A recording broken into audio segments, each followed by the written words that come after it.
जय सिया राम। तो कल हमने अपनी कथा रसिक को सुनाया कि किस तरह तुलसीदास जी महाराज से प्यारे से रामलला जी और कन्हैया जी ने श्री राम गीतावली और श्री कृष्ण गीतावली की रचना करवा दी। तो अब तुलसीदास जी महाराज तो बहुत प्रेम विभोर कि ठाकुर जी सदा दर्शन तो दे ही जाते हैं, लेकिन छल के साथ दे के जाते हैं। हम पहचान ही नहीं पाते कभी ठाकुर जी को। तो अब उसी भाव में संलग्न वे वहीं पे खूब प्रेम से भजन पूजन किया करते थे। एक समय की बात है, तीर्थराज प्रयाग में मकर संक्रांति का पुण्य पर्व लगा हुआ था। तो तुलसीदास जी ने भी सोचा कि क्यों ना प्रयाग की ओर जाया जाए। तो अब वे चल दिए प्रयागराज की ओर। वहां जाकर कुछ काल तक वहीं निवास किया, भजन पूजन किया। एक दिन अक्षयवट श्री अक्षयवट जी का दर्शन करने की बहुत इच्छा हुई। तो जब वहां पे गए तो उन्होंने क्या देखा कि दो परम तेजस्वी महात्मन बैठे हुए सत्संग कर रहे हैं। उनका स्वरूप तो इतना दिव्य है कि तुलसीदास जी महाराज देखते ही रह गए और दूर से ही उन्हें प्रणाम किया, दंडवत प्रणाम किया और हाथ जोड़कर ही खड़े रहे। इतना साहस नहीं हुआ कि इतने तेजस्वी है कि हम समीप भी जाएं। उनके अधिकारी नहीं मान रहे थे स्वयं को। तभी उनमें से एक महात्मा ने इन्हें इशारे से अपने पास ही बुला लिया और बैठने के लिए आसन दिया।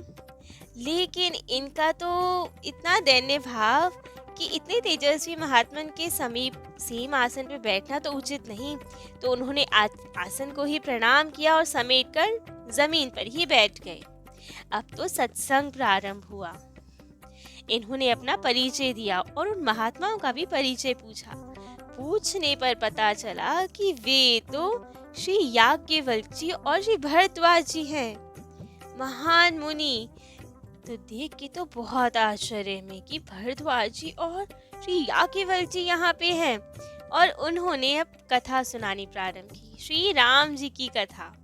अब तो जब तुलसीदास जी महाराज वो कथा सुनने लगे तो उन्हें भान हुआ, उन्हें याद आया कि यही तो कथा हमारे गुरुवर सुनाया करते थे।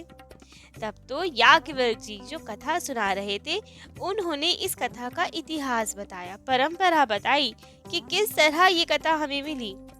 तो याज्ञवल्क्य जी ने बताया कि ये कथा सबसे पहले भोले बाबा ने रची थी और अपने हृदय में समेट के रखी थी, अपने मानस में छुपा के रखी थी।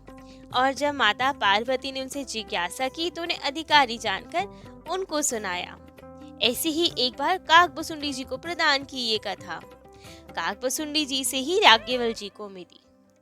तब तुलसीदास जी समझ गए कि अच्छा ये तो वही कथा है जो भोले बाबा ने सुनाई और हमारे गुरुवर ने सुनाई, अर्थात हमारे गुरुवर को भी परंपरा से भोले बाबा से ही मिली और गुरुवर से तुलसीदास जी महाराज को मिली। तुलसीदास जी महाराज ने वही रामचरितमानस लिखा है जो कि भोले बाबा द्वारा प्रदत्त है। और अब तो बहुत प्रेम से उनसे राम कथा सुनते और स्वयं को बहुत धन्य मानते और बहुत ही आनंद विभोर रहते। इतना सुंदर चरित्र सुनने को मिल रहा है, स्वयं याज्ञवल्क्य जी द्वारा सुनने को मिला। परंतु अब कथा विश्राम हुई तो सब चले गए। अगले दिन पुनः ये उसी समय पहुंचे कि आज फिर से कथा सुनने को मिलेगी। परंतु आज आके देखा तो वहां तो कोई भी नहीं, कोई मुनि नहीं। तो अब वे समझ गए कि वे तो केवल हम पे कृपा करने के लिए यहाँ पधारे थे। तो बस उनके रूप को, शील, स्वभाव का स्मरण करते हुए वे आगे की ओर चल दिए। अब संयोग की बात, वे जाना तो चाहते थे अयोध्या जी राम जी के दर्शन करने, परंतु बेध्यानी में काशी की ओर ही चल दिए। बाद में उन्हें विचार आया कि अरे हम तो राम जी की ओर जा रहे थे। फिर सोचा चलो कोई बात नहीं, भोले बाबा की इच्छा तो यही सही, तो पहले भोले बाबा के दर्शन करते हैं, माता पार्वती के दर्शन करते हैं, फिर जाएंगे अपने अयोध्या जी की ओर। तो अब रास्ते में जाते जाते गंगा जी के तीर तीर से विचरते हुए जा रहे थे। मार्ग में दिकपुर, वारीपुर गांव पड़े और एक जगह जिसका नाम था सीतामढ़ी, वो स्थान मिला। अब तो ये सोच कर कि अरे हमारी माता जानकी के नाम पे है ये स्थान, तो बहुत प्रसन्नता हुई और सोचा आज तो यहीं विश्राम करेंगे। वहां पे एक बहुत विशाल वट का वृक्ष था जिसका नाम था सीतावट। तो उसी के नीचे इन्होंने सोचा कि यहीं आज भजन पूजन किया जाए। हमारी माता जानकी के नाम पे है ये वट वृक्ष, तो अपने ईष्ट के नाम से संबंधित स्थल है, यही विचार करके वहीं विश्राम किया। परंतु जैसे ही अपना आसन लगाया उनकी तो समाधि लग गई। 3 दिन तक शरीर की सुध बुध नहीं रही, ध्यान मग्न रहे, ठाकुर जी की लीला स्मरण हो आई सारी। और ये स्थल उन्हें ज्ञात हुआ कि ये वही स्थल है जहाँ श्री वाल्मीकि जी ने उल्टा नाम जप कर भी, मरा मरा जप कर भी ठाकुर जी की प्राप्ति कर ली। व्याग से ब्रह्म के समान हो गए भगवान नाम सुमिरन से। और जहाँ हमारी माता जानकी ने लव कुश जी को जन्म दिया। तो अब जब ये सब का बोध हुआ तो उन्हें बहुत आनंद आया और 5 कविताओं में वहाँ का महत्व वर्णन किया। तो अब वहाँ से चलकर तुलसीदास जी महाराज चरनार अर्थात चुनारगढ़ आए। यहाँ आके पता चला कि यहाँ के राजा तो बहुत संत सेवी है, ब्राह्मणों की बहुत सेवा करते हैं, खूब व्यय करते हैं उनपे। लेकिन इतना अधिक व्यय हो गया था कि अब दिल्लीश्वर सम्राट बादशाह ने उन्हें कैद में डाल दिया, क्योंकि उनका भुगतान नहीं कर पाया राजा। जितना भी धन था वो सब सेवा में व्यय कर दिया, राजा को नहीं दे पाया, बादशाह को नहीं दे पाया, तो उन्होंने कैद खाने में डाल दिया। अब वहाँ के मंत्री बहुत दुखी, तुलसीदास जी महाराज को सब घटना बताई कि हमारे महाराज तो बहुत अच्छे हैं, संत सेवा ब्राह्मण सेवा में इतना व्यय किया कि भुगतान नहीं कर पाए बादशाह का, और उसने हमारे राजा को कैद में डाल दिया, कोई अवसर नहीं दिया। तो अब तुलसीदास जी महाराज ने जब सुना कि वे इतने संत सेवी हैं और उनके साथ कैसा व्यवहार किया, तो उन्होंने मंत्री को एक भोजपत्र पर एक महाबलशाली मंत्र लिख के दिया, सिद्ध हनुमान जी का मंत्र, और कहा इसे जाकर बादशाह को दे देना। मंत्र को देखते ही, पत्र को देखते ही बादशाह तुम्हारे राजा को छोड़ देगा। तो अब मंत्री तो बहुत विश्वास पूर्वक वो पत्र लेकर बादशाह के दरबार में पहुंचे। जैसे ही बादशाह ने वो पत्र देखा, उसे तो मंत्र के अक्षर में हनुमान जी महाराज की विकराल मूर्ति दिखाई दी, जिससे वे बहुत भयभीत होने लगा। और अदृष्ट वाणी भी सुनाई दी कि राजा को छोड़ दो अभी, वरना तुम्हारा तो सर्वनाश हो जाएगा। अब बादशाह इतनी विकराल मूर्ति देखकर तो बहुत डर गया और तुरंत राजा को छोड़ दिया, और राजा प्रेम से अपनी काशी को पुनः आ गए। तो अब ये सब लीलाएं करके वे पुनः अपनी अयोध्या जी की ओर बढ़ने लगे कि अब चला जाए अयोध्या जी और वहाँ सरकार के दर्शन किए जाएं। तो वहाँ पे एक अद्भुत घटना घटी। अब जैसे भी हमने पहले भी कथाओं में बताया था, तुलसीदास जी महाराज तो इतने उच्च भक्त थे, जिसको चाहे उसको परम सिद्ध बना सकते थे अपनी भक्ति के द्वारा। ऐसी ही एक लीला श्री अयोध्या जी में हुई। तुलसीदास जी महाराज एक बार कनक भवन गए और वहाँ विराजमान हमारे प्यारे सुंदर से सरकार के दर्शन कर रहे थे। अब कनक भवन के सरकार तो इतने सुंदर हैं कि वहाँ से तो जाने का मन ही ना करे। मन तो यही करता है केवल कनक भवन बैठे रहो और निहारते रहो सरकार को। खूब प्रेम बरसता है कनक भवन में, तो खूब अपनत्व है वहाँ पे। संध्या में वहाँ पे बहुत ही सुंदर पद गायन होता है, संध्या आरती के पश्चात, शयन से पहले, और बहुत ही सुंदर सुंदर भावों से भरकर खूब संत भगवान वहाँ पे पद गायन सुनाते हैं सरकार को। सरकार भोजन और शयन से पहले खूब प्रेम से वहाँ पे 1 घंटा पद सुनते हैं। खूब उनकी राग भोग की सेवा चलती है वहाँ पे, और खूब आनंद से सब भक्तजन संतजन उन्हें प्रेम भरे पद सुनाते हैं। तो जब तुलसीदास जी महाराज कनक भवन गए तो उस समय शयन का समय ही होने वाला था, पद गायन का समय था। तो तब वहाँ पे एक संत भगवान जिनका नाम था श्री मुक्तामणि दास जी, वे सरकार को ठाकुर जी को शयन का एक पद गा के सुना रहे थे। तो वो पद है, सैन करहु रघुवीर प्यारे, हो पटही आई कौशल्या, बड़े भूप उठे सदन सिधारे, जुगल जाम जामिनी बीती, नैनन नींद भरे रतनारे, प्रमुदित सरद कोकनत मानो, मंद समीर भले कर धारे, रतन जड़ित मणि में मंदिर में, रुचि रुचि शोभित जनक सुतारे। मन जोवत सहचरी सिया की, सैन उचित अब सौज सवारे। अति आलस जुत भय हैं भरत जू, लखन लाल रिपु हन उजियारे।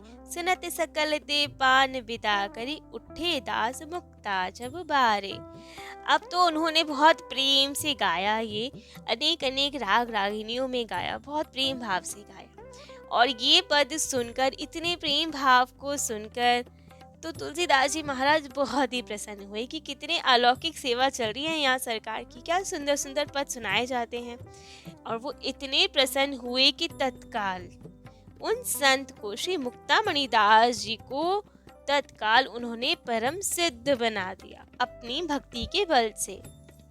अब तुलसीदास जी महाराज तो सबके प्रिय बनते जा रहे थे और उनका ये ग्रंथ रामचरितमानस तो सबके प्राणों में समाता जा रहा था, सर्वत्र इनकी बहुत ही लोकप्रियता थी। ये ग्रंथ है ही इतना सुंदर लिखा गया, स्वयं राम जी का ही तो अवतार है। रामचरितमानस स्वयं राम जी का ग्रंथ अवतार है, जैसे हमने पूर्व कथाओं में श्रवण करवाया। लेकिन अब सबके तो ये प्राणों में बस रहा था, सबको ये प्राणों से भी अधिक प्यारा होता जा रहा था। लेकिन कुछ लोग अभी भी ऐसे थे जिन्हें तुलसीदास जी की प्रसिद्धि और ग्रंथ की प्रसिद्धि रास नहीं आ रही थी। वे नहीं चाहते थे कि सब लोग तुलसीदास जी को इतना पूछे और हमें ना पूछे, क्यों इनकी इतनी प्रसिद्धि बढ़ रही है, उनसे सहन नहीं हो पा रही थी। तो तब उन कुटिल पंडित जनों ने, जिनसे इनकी प्रसिद्धि सहन नहीं हो रही थी, उन्होंने तो एक तांत्रिक को, जिसका नाम था बटेश्वर मिश्र, तांत्रिक को उनके ऊपर मारण मंत्र प्रयोग करने के लिए कहा कि आप अपनी सिद्धि, आप तांत्रिक हैं, मारण सब कुछ आता है आपको, तो तुलसीदास जी पे अपना मारण मंत्र चला दीजिए, जिससे कि वे रहे ही ना संसार में, जो उनकी प्रसिद्धि बढ़े और ना उनका ग्रंथ प्रचलित हो। तब तो उनके पास काल भैरव सिद्ध थे। उन्होंने काल भैरव को बोला मारण करने के लिए कि तुलसीदास जी पे जाए, उनका अनिष्ट करे। काल भैरव तो स्वयं भोले बाबा के परिकर, उन्होंने मना किया कि ये उचित नहीं है, वे तो भगवत भक्त हैं, और बताया कि भगवत भक्तों का हम कुछ भी नहीं कर सकते हैं। उनके पास तो भूत पिशाच, कोई भी बुरी शक्ति, बुरे प्रयोजन से यूज की हुई शक्ति भगवत भक्तों के पास नहीं जा सकती, तो मैं भी उनका कुछ नहीं कर सकता। आप ये मारण यूज मत कीजिए, क्योंकि मारण यदि आप यूज करेंगे और उन पे अगर ये नहीं इफेक्ट हुआ, उन पे नहीं चल पाया ये मारण मंत्र, तो आप पे ही उल्टा आ जाएगा। एक बार यदि मुझे मारण मंत्र के लिए प्रेरित कर दिया गया, तो यदि मैं तुलसीदास जी को नहीं मार पाया, तो आप ही पे ये उल्टा असर करेगा, आप ही को मरना पड़ेगा।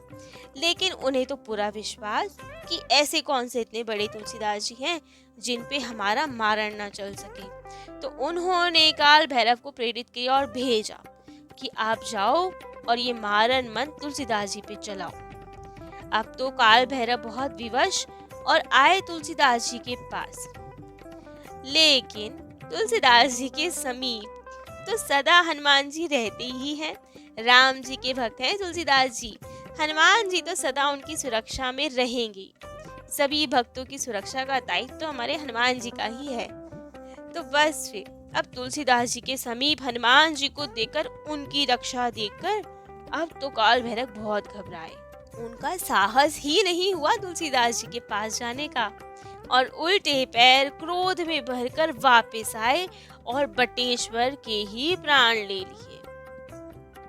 तब तो ये सब देखे पंडित लोग बहुत घबराए कि अगली बार तो किसी तांत्रिक को नहीं लेना, अन्यथा कभी हम पे ही ना उल्टा पड़ जाए। बहुत डरे, लेकिन फिर भी बुद्धि ठिकाने पे तो नहीं आई। सोचा कुछ और तरीका अपनाया जाए, लेकिन कैसे भी करके तुलसीदास जी को नीचा दिखाना है, उनकी प्रसिद्धि होने से रोकनी है। क्या उपाय किया जाए? तब तो उन्होंने युक्ति सोची कि श्री अद्वैत वेदांत के प्रकांड पंडित यति शिरोमणि श्री मधुसूदन सरस्वती जी हैं, उनके पास जाया जाए रामचरितमानस जी को लेके। वो इतने प्रकांड विद्वान हैं, वो इसमें अवश्य ही कोई त्रुटि निकाल देंगे।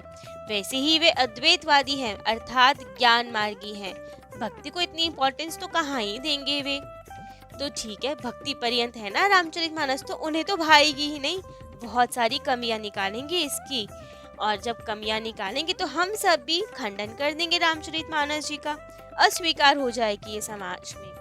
तो यही सब विचार कर कर वे मधुसूदन सरस्वती जी के पास गए और शिकायत लगाई कि हिंदी में लिख दिया और भक्ति पर्यंत है और क्या क्या लिखा है, तो आप इसका खंडन कर दीजिए जिससे कि सब जगह इतनी मान्यता ना मिले। लेकिन मधुसूदन सरस्वती जी ने कहा, ऐसे कैसे खंडन कर दूं? वे तो भक्त हृदय थे, ज्ञानी तो थे, सच्चे ज्ञानी थे, लेकिन कभी भी कोई सच्चा ज्ञानी भक्ति को हे दृष्टि से नहीं देखता। जैसे कहा जाता है, यह विचारी पंडित मुहि भजहि, पायहु ज्ञान भक्ति नहीं तजहि। कोई पंडित महाज्ञानी भी हो, ज्ञान पर्यंत मार्ग पे भी चले, लेकिन भक्ति को नहीं छोड़ेगा वो, यदि वे सच्चा ज्ञानी है तो श्रीपाद सरस्वती जी तो भक्तिपूर्ण हीरे के थे। तो इन्होंने कहा कि पहले ग्रंथ मंगवाओ, हम उसका पाठ करेंगे, समझेंगे उसे, उसके बाद हमें जैसा लगेगा वो तो वैसा ही हम अपना वक्तव्य देंगे। हमें वो उचित लगा तो मान्य करेंगे, अन्यथा उसके हिसाब से सोचा जाएगा, विचार किया जाएगा कि क्या करना है। तब तो सबने एक प्रति उनको लाके दी और उन्होंने खूब प्रेम से उनका पाठ किया।